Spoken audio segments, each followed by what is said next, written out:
YouTube kan video tu he thlu tuk tak mai mo lu phut ro te lu vun ro sam mo ro sam chia remedy chi kalo soenga chu chu kar khata voi ni in ti sianga thlathum chung in tianga chon a result chu a thang tang kha lu follow ula ai kan bul level mu thei mai thayang chi khan ta sam more kha han tan la han kat thapot ta la professional ta gem proper way in sam more isam chia sam ka kha sam ka kha pai bo phot la chon chung zwa hot oil massage khai ti don ne hi pre treatment pre conditioner te po kan de thaya pre treatment te po kan de thai ne chon hot oil massage khan i man tu chen hi chau anenga khoi mo jong jong coconut oil masaberin nariyal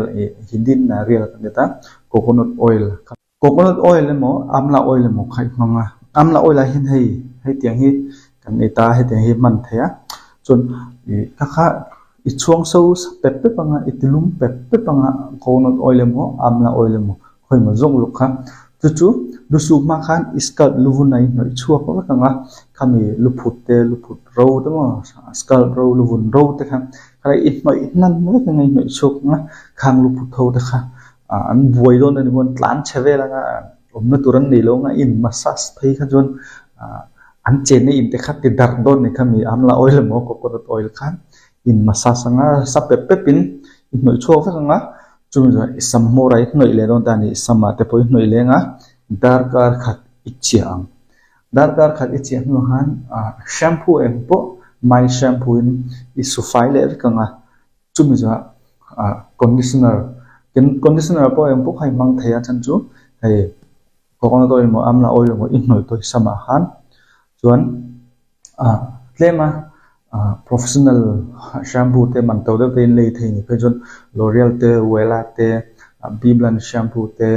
system professional te Sebastian te po GK te po Kerastas te po kha in mang thaya TG te po in mang thaya summin ne mo le na turin ne te ni chon kami professional shampoo conditioner khen mang thai boka chumi ni lawa hai man to de le khar sa ni chon my shampoo em po khan in che fa anga chon conditioner po kha em po khan in che fa in chengam nin nga wel kha chumi jwa tuin in che fa anga chon kar khata voi ni in tia thlathum chung in lo ti la iti regu na chon dandruff lu phut thau te sam ro lu vun ro kha mong pe to lawang lu phut thau te pha chon tlan cheng ha lang chu wa gin iluvun scalp fine na kha chon sam to te po kha aron chakanga ron puyanga sam te phoi ne yanga inei tamphanga hair fall sam tha te phoi ni thoron no ni kha lo ti jiang che chon kha long khan ta se tu video chon ka khala voi ni lo ti la chon thlathum chungin lo ti la iti main sam more sam che ha pai phot la chu bumba man me chon khongai in he video try de chon like subscribe kham lo ti sang che chon zawa in bye bye